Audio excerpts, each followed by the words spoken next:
My husband told me not to come to his parents' house for Christmas. My ex-wife will be there, he said. My parents want my daughter to have one complete Christmas, so I spent Christmas Eve my own way. But just after midnight, my phone rang. My husband's voice was trembling. Why did you do this to me? People like to believe marriages end with one explosive fight, one affair, or one dramatic betrayal. Mine didn't. Mine ended with a sentence spoken so casually that if someone else had overheard it, they probably wouldn't have thought much of it. My ex-wife will be there, Daniel said, while adjusting the knot of his dark green Christmas tie in our bedroom mirror. Mom and Dad want Lily to have one complete Christmas with both her parents. He paused just long enough to glance at my reflection. I think it's better if you skip this one. Skip this one. Not. We'll celebrate together tomorrow. Not I'm sorry. Not even I know this hurts. Just skip this one. For a second I honestly thought I had misunderstood him. You mean you want me to stay home? I asked quietly. He sighed, already sounding tired of the conversation before it had truly begun. It isn't what I want. Those words always came before something he absolutely wanted. It's just easier. Easier for who? For everyone. Everyone. Apparently, I wasn't included in that word anymore. I stood beside the bed folding one of the sweaters I'd bought during a Black Friday sale only a month earlier. It was one of those simple, cream-colored cable-knit sweaters that somehow made every Christmas movie look believable. I'd imagined wearing it to his parents' house while helping his mother finish dinner, watching Lily open presents, and drinking too much hot chocolate afterward.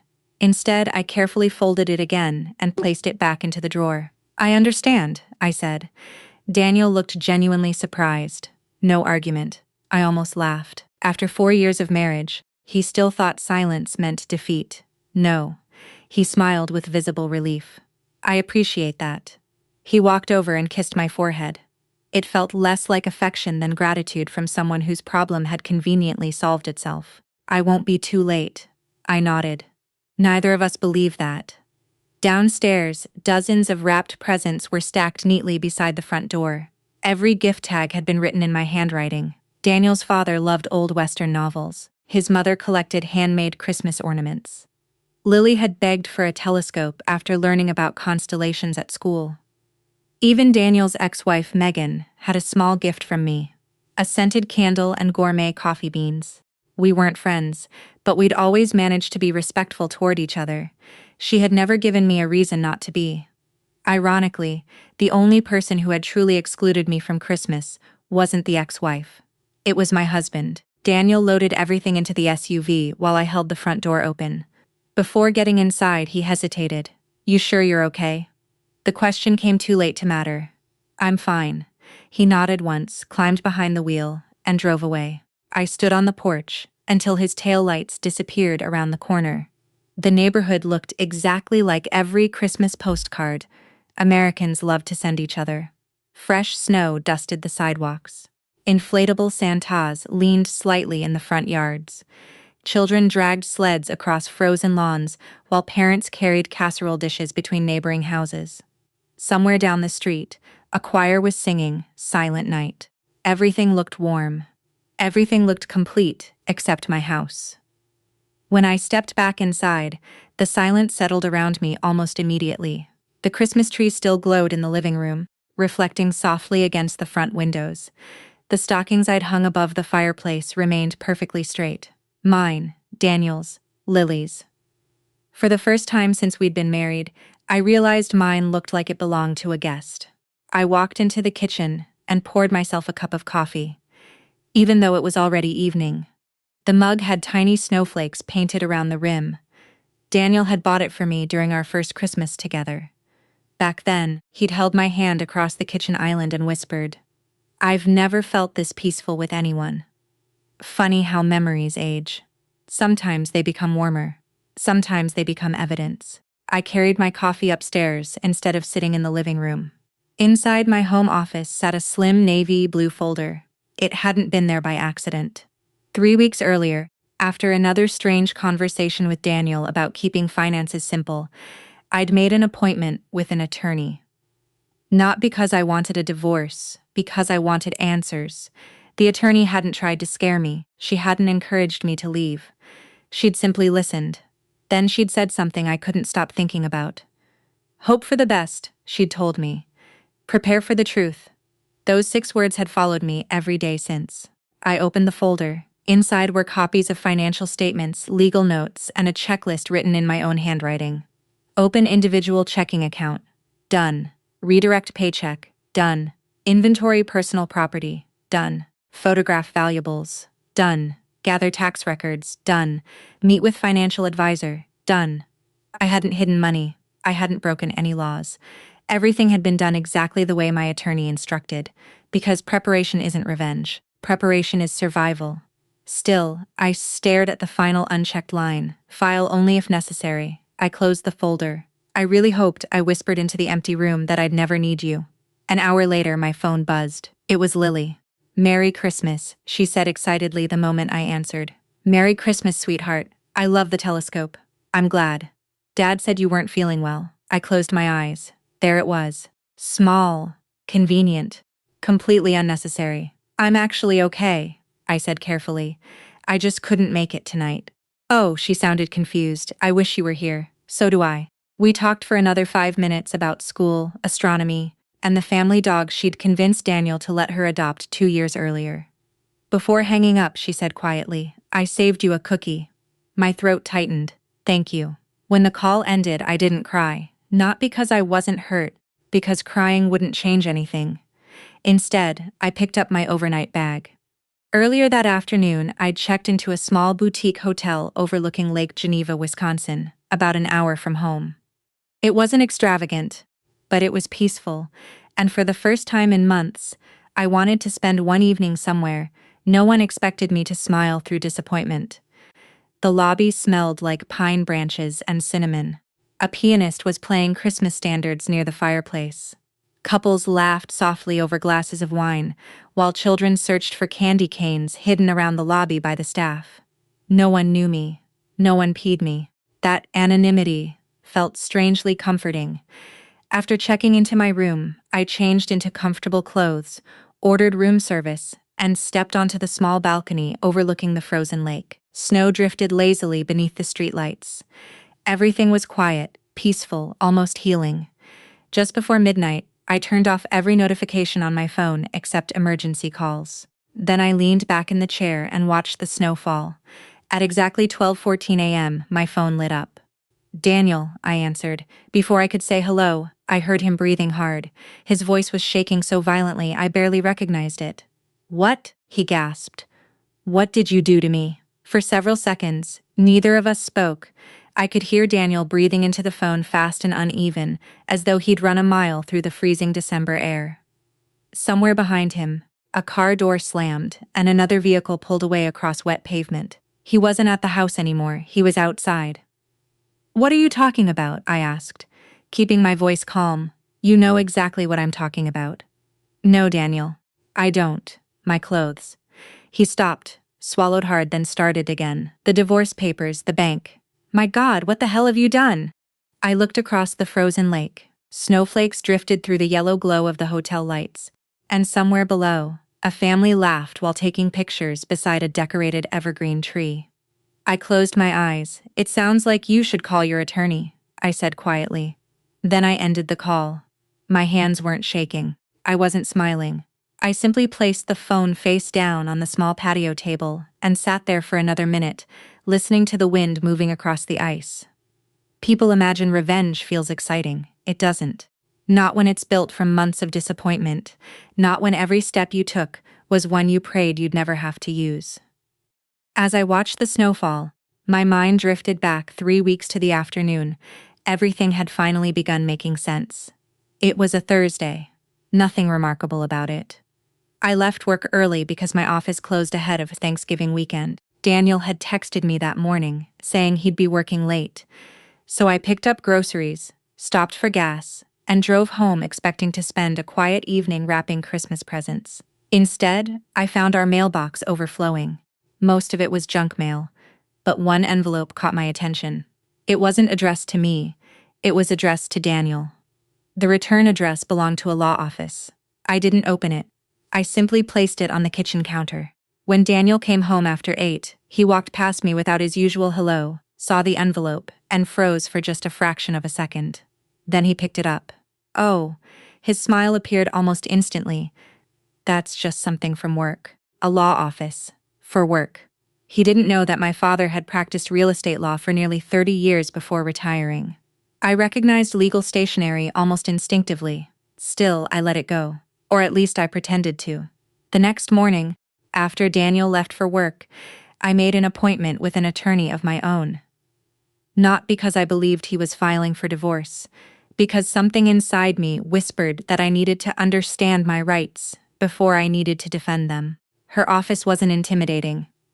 No towering bookshelves, no dramatic courtroom photographs, just a warm receptionist, fresh coffee, and a woman named Karen, who looked more like a trusted school principal than a divorce attorney.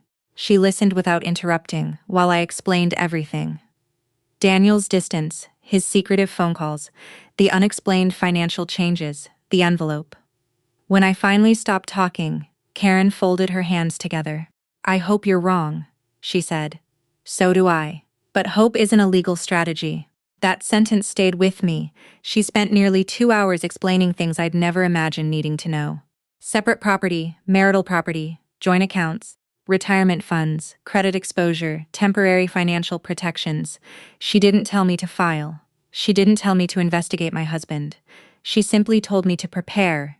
"If everything works out," she said, smiling gently, "you'll have wasted a little time. And if it doesn't, you'll thank yourself." I walked out carrying a navy blue folder that suddenly felt much heavier than paper should. Over the next week, I quietly followed every recommendation. I opened an individual checking account. Perfectly legal. I redirected my paycheck there. Perfectly legal. I downloaded copies of our joint financial statements. Perfectly legal. I photographed expensive furniture, jewelry, electronics, and family heirlooms. Perfectly legal. None of it was revenge. It was documentation. The following Friday, something else happened. I came home unexpectedly because our office holiday luncheon had ended early. Daniel didn't hear my car pull into the driveway. When I opened the front door, I heard his voice from the study. After Christmas." Silence. "No, she'll never see it coming." Another pause.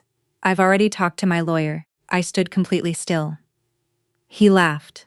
"I just need to get through the holidays." Every instinct told me to walk into that room, to confront him, to demand an explanation. Instead, I quietly stepped back outside, closed the front door without making a sound, got into my car, and drove around the neighborhood for 20 minutes before returning home. By then, he was in the kitchen making coffee. He smiled as though nothing had happened. "You're home early." "So are you. My meeting got canceled." Another lie. That evening, I cried for exactly 15 minutes. Then I washed my face. The next morning, I called Karen again. This time, she didn't look surprised. "I think he's preparing to file after Christmas," I said. "Then let's make sure you're prepared too." The weeks that followed became the strangest of my marriage. Daniel grew friendlier, almost cheerful. He suggested we decorate cookies together. He asked me to help choose presents.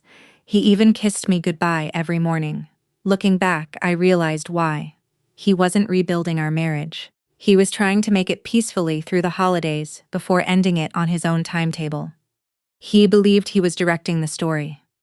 He had no idea I'd already started reading ahead. Then came another unexpected moment. One Saturday afternoon, I stopped by Daniel's parents' house to drop off homemade pumpkin bread while he was helping Lily with a school event. His mother answered the door with genuine surprise. "Oh, we weren't expecting you." I was just in the neighborhood.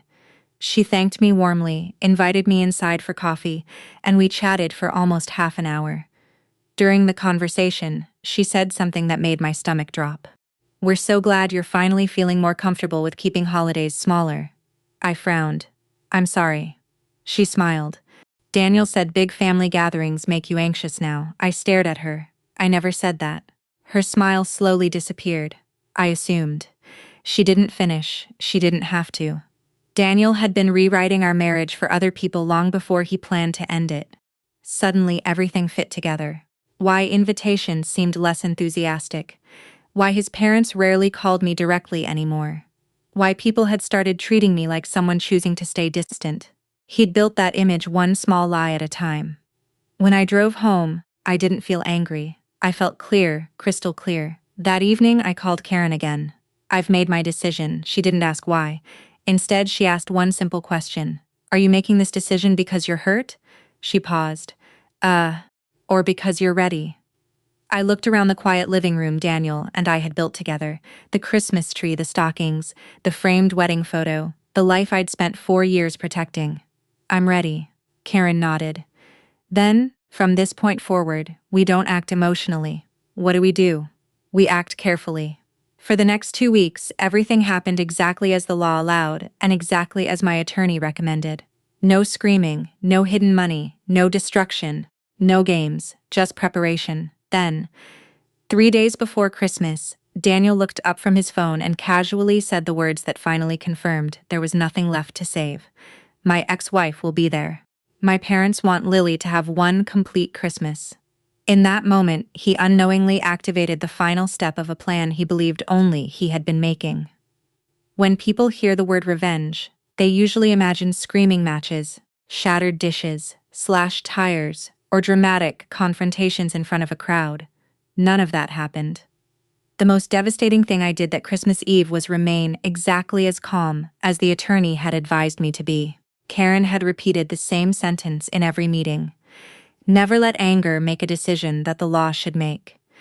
By Christmas morning, nearly everything had already been prepared. Nothing had been rushed. Nothing had been done behind Daniel's back that violated the law. Every document had been reviewed twice. Every financial move had been approved before it happened. The only thing left was timing. And Danielle, without realizing it, chose the timing himself. Christmas Eve arrived bright and bitterly cold. Sunlight reflected off fresh snow, making the neighborhood sparkle as though every rooftop had been dusted with powdered sugar. I woke before sunrise, made coffee, and sat alone in the living room, watching the lights on the Christmas tree blink softly. 4 years. That was all it took for an ordinary suburban house to become filled with memories. Our first Christmas as husband and wife, the year Lily insisted the angel belonged crooked, because she's flying. The Christmas Daniel burned the cinnamon rolls and convinced everyone they were supposed to look that way. There had been real happiness. That's what made the ending hurt. If our marriage had been miserable from the beginning, leaving would have been easy. Instead, I was grieving the man Daniel used to be, or perhaps the man I believed he was. At 9 that morning, Karen called. How are you holding up? I've been better. I wasn't asking emotionally. That almost made me laugh. I've signed everything. Good. You've reviewed the settlement 3 times, and the financial documents done. She paused. Then today's job is simple. Go to the hotel. Exactly. No last-minute conversations, no arguments, no texts, no social media, no surprises. I looked around the quiet house. What if he calls? He probably will. What do I say? Karen answered without hesitation. The truth. Around noon, Daniel came downstairs carrying wrapped gifts. He looked almost cheerful. You really don't mind? The question caught me off guard. I thought we'd already talked about it. I know. He shifted awkwardly. I just wanted to make sure. Was there guilt? Maybe. But not enough to change his decision. I'm fine, I said. He smiled. I appreciate how understanding you've been. Understanding? Funny choice of words. Understanding would have meant he believed I deserved honesty. Instead, he'd spent weeks building a future that didn't include me. I helped him carry presents to the SUV.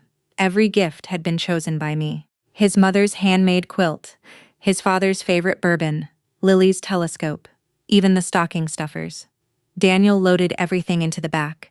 Before climbing into the driver's seat, he kissed my forehead. I'll see you tonight. I simply nodded. He drove away, believing he was leaving his wife home alone. He had no idea he was actually driving away from our marriage. An hour later, I locked the front door for what I suspected would be the last time as Daniel's wife. The moving company arrived exactly on schedule. Karen had arranged everything through a licensed company experienced in divorce transitions. There were no dramatic scenes, no furniture disappearing, no empty house, only Daniel's personal belongings, his clothes, his golf clubs, his books, his framed college diploma, through the leather chair he had inherited from his grandfather. Each box had been carefully labeled. Nothing damaged, nothing missing. The foreman reviewed the inventory with me. "I'll need your signature here." I signed the delivery instructions. I handed him the paperwork. Daniel had already told everyone he would be spending the night at his parents' house, because Christmas celebrations usually ran late. Others Karen suggested that rather than leave his belongings piled in our garage or on the porch, they be delivered there the following morning after the holiday once legal notice had been served. His parents had been notified in advance by the law office that a delivery connected to the separation would arrive without disclosing unnecessary details. It wasn't meant to embarrass him. It was meant to prevent conflict. The foreman smiled politely. "We'll take good care of everything, I know you will." As the truck pulled away, I stood in the driveway for several moments. The house looked exactly the same. No neighbors stared, no one whispered. From the outside, nothing had changed. Inside, everything had. Before leaving for the hotel, I walked through every room one final time. The kitchen where we danced while making pancakes. The family room where Lily had built blanket forts. The spare bedroom we once talked about turning into a nursery. That dream had quietly disappeared long before Christmas. In our bedroom, I removed my wedding ring. I didn't throw it. I placed it carefully inside a small velvet box. Beside it sat the divorce papers. On top of the folder, Karen had suggested leaving only one handwritten note. Not emotional, not cruel, just clear. I had rewritten it at least 20 times before settling on 3 simple sentences.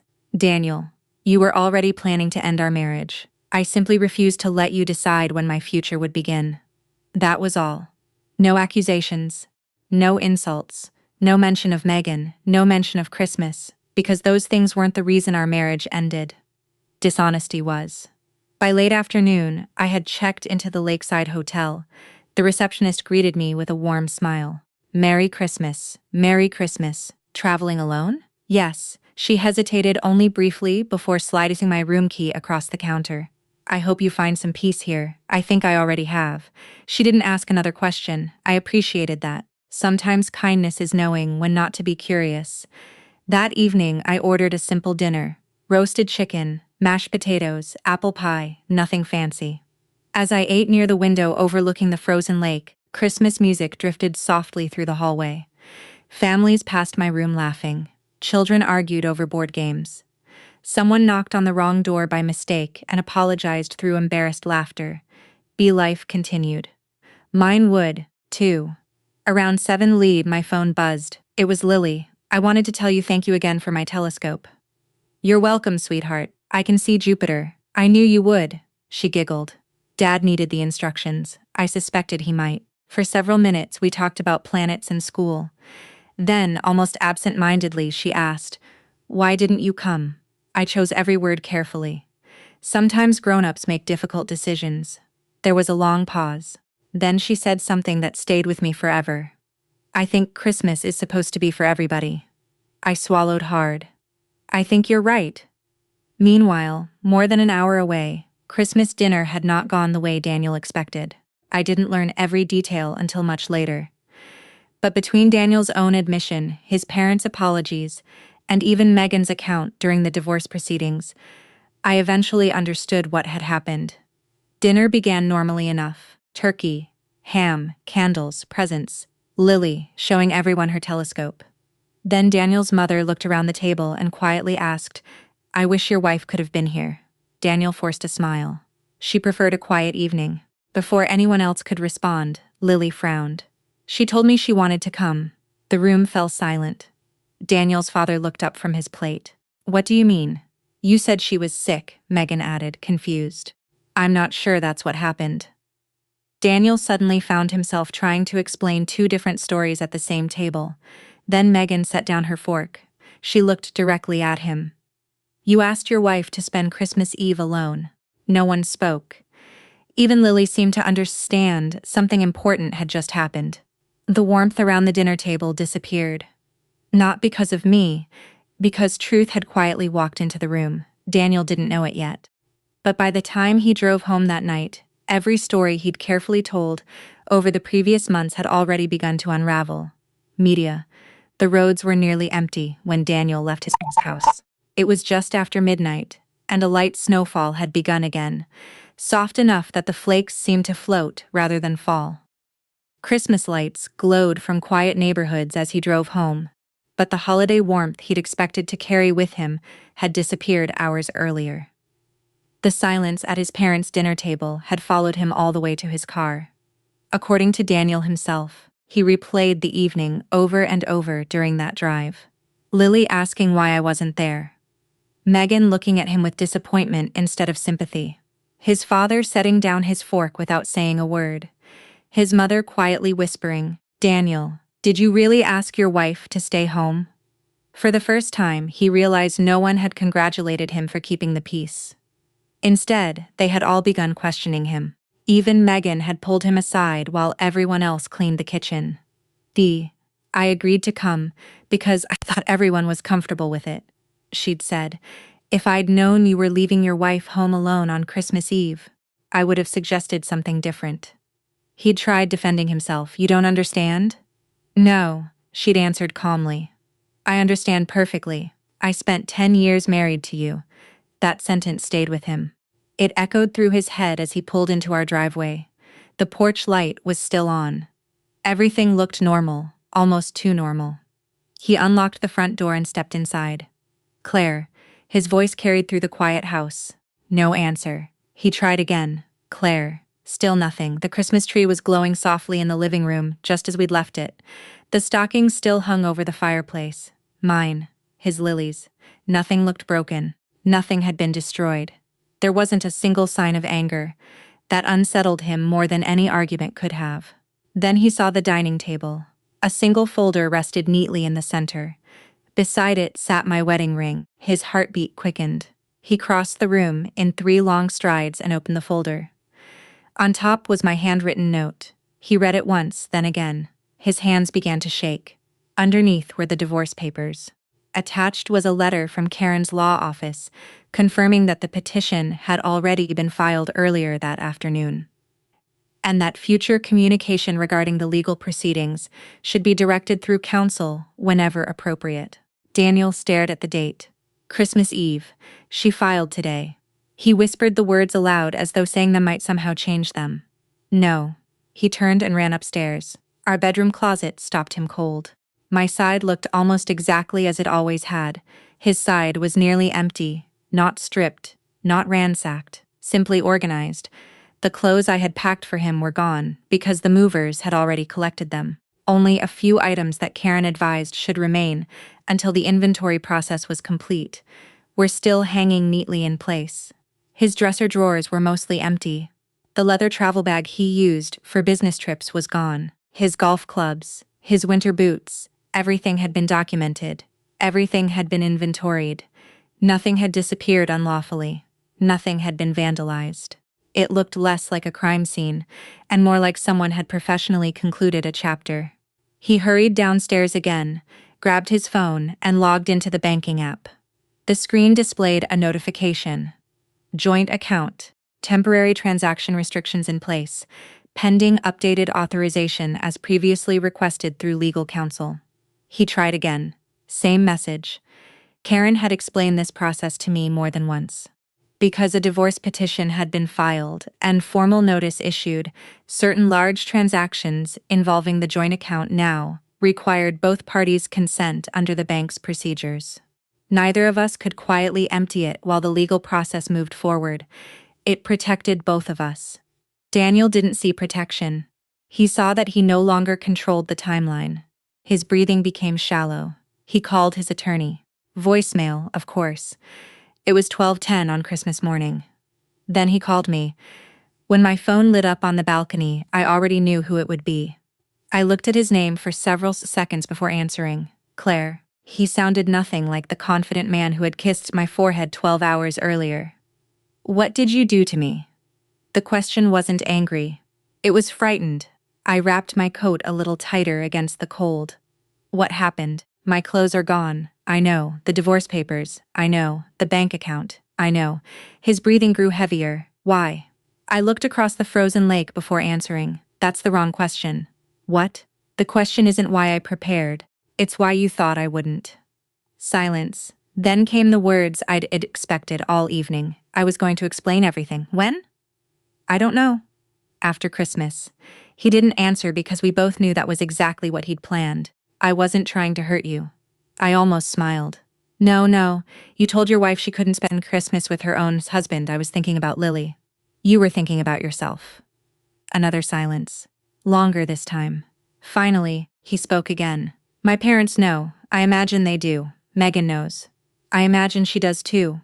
My father won't even answer my calls. I leaned against the balcony railing. Daniel, none of that happened because of me. It happened because you filed. No. I spoke gently, but with absolute certainty. It happened because you spent months lying to everyone around you. He didn't interrupt. You told your parents I didn't like family holidays. Silence. You told Lily I was sick. Silence. You told me this wasn't what you wanted. Silence again. Then, in a voice barely above a whisper, he asked, "When did you know?" I answered honestly. I suspected after the letter from the law office. He inhaled sharply. You saw it. I saw the envelope. I never meant for you to. I heard you too. Another long pause. The phone call, he finally said. I closed my eyes. Yes. His voice cracked. So you've known for weeks? I hoped I was wrong. You should have talked to me. I let those words hang between us. Then I asked quietly, would you have told me the truth? He didn't answer because we both knew. He wouldn't have. A cold wind swept across the lake. Below me, a hotel employee finished placing lanterns along the frozen walking path. Somewhere in the distance, church bells rang once, announcing Christmas Day. Daniel spoke again. I've lost everything. No. I shook my head even though he couldn't see me. You lost the marriage long before tonight. I never wanted this. Then why were you planning a divorce? He broke down. Not loudly, not dramatically. Just the exhausted sound of a man whose own choices had finally caught up with him. I thought. His voice disappeared. What? I thought you'd always be there. That sentence hurt more than every lie he told because it explained all of them. He hadn't believed I would leave. He believed I would endure no matter how little I was offered. No matter how often I was placed second. No matter how carefully he arranged my exit from his life. He believed I would wait until he decided my future. He was wrong, I spoke softly. You told me where I didn't belong. He said nothing, so I stopped pretending I did. Neither of us spoke again for nearly a minute. Finally, he whispered, "Where are you?" I looked out across the quiet lake somewhere peaceful. Then I ended the call. I wasn't ending our conversation. I'd already ended our marriage. People often ask whether Daniel and I ever got back together. The answer is no. Not because forgiveness was impossible, but because forgiveness and reconciliation are two completely different things. I eventually found room in my heart for the first. The second required trust, and trust is something that grows slowly but breaks all at once. And the divorce took a little over 8 months. To Daniel's credit, once the initial shock wore off, he stopped trying to fight a battle he had already lost. Karen warned me that many spouses become vindictive after realizing they've lost control of the situation. Daniel didn't. Maybe Christmas night changed something in him. Or maybe for the first time in a very long while, he was forced to sit alone with the consequences of his own decisions. During mediation, he surprised everyone. He admitted that he had been planning to file after Christmas. He admitted he had hidden that fact from me. He admitted he had misrepresented our marriage to his parents. He even admitted that telling Lily I was sick had been easier than explaining the truth. I thought I was avoiding conflict, he said quietly during one session. Karen glanced toward me but said nothing. The mediator leaned forward. And what do you think you were actually avoiding? Daniel stared at the conference table for several seconds. My own guilt. No one spoke. There wasn't anything left to add. The legal process became remarkably civil after that. We divided our assets fairly. The house was sold, and the proceeds were distributed according to the agreement. Neither of us tried to punish the other financially. Neither of us dragged the process out simply to create more pain. Ironically, the most peaceful part of our marriage turned out to be our divorce. A few weeks after everything became official, I received an unexpected phone call. Daniel's mother. I almost let it go to voicemail. Instead, I answered, "Hello?" Her voice sounded older somehow. Treasured memories have a way of making people hear the truth too late, she said softly. I owe you an apology. I didn't interrupt. I believed what Daniel told us because he was my son. Another pause. I never once asked you if it was true. My eyes drifted toward the window of my apartment. Outside, early spring rain washed away the last patches of dirty snow. I should have called you months earlier, she continued. Maybe even years earlier. I appreciate you saying that. I don't expect forgiveness. I know, she sighed. I just wanted you to hear me say you deserved a place at our table. The sentence landed harder than I expected. Not because it changed the past, because it acknowledged it. I wanted one, I admitted quietly. I know, we spoke for nearly half an hour. Not about lawyers, not about blame, about recipes, Christmas traditions, Lily, ordinary things. By the end of the conversation, nothing had been magically repaired, but something had been healed. Months later, Daniel's father wrote me a handwritten letter. He wasn't a man who used many words. The note filled barely half a page. I failed to notice when kindness became invisible in my own home. Thank you for the years you loved our family, even when we didn't always see it. I folded the letter carefully and placed it inside the same navy blue folder that had once held my divorce paperwork. Some documents remind you how life falls apart. Others remind you that people can still choose decency after they fail. Not long after the divorce was finalized, Megan asked if we could meet for coffee. I almost declined. Instead, we met at a small cafe downtown. She arrived carrying 2 lattes. I've been wanting to say something for months, she said. I'm listening. She smiled sadly. When Daniel told me about Christmas, I thought everyone had agreed. I know. If I'd known the truth, she shook her head. I never would have walked into that house, I believe you. She looked relieved. Then she laughed quietly. You know something funny? What? You and I were never actually the problem. I smiled for the first time that morning. No, we were just 2 women trying to be reasonable while one man kept rewriting the story. Neither of us spoke for a moment. Then we both laughed. Not because anything was amusing, because the truth finally sounded simple. The person who surprised me most over the following year wasn't Daniel. It was Lily. Children see more than adults realize. She never asked inappropriate questions. She never chose sides. She simply continued being the bright, curious little girl who loved science, books, and looking at the stars. Every few months, she mailed me a postcard. Sometimes it was just a drawing of a planet. Sometimes a funny story from school. Sometimes only 3 words, miss you lots. I always wrote back, never criticizing her father, never explaining the divorce. Children deserve honesty. They should never be asked to carry adult bitterness. The following December, almost exactly 1 year after that phone call, I found myself decorating another Christmas tree.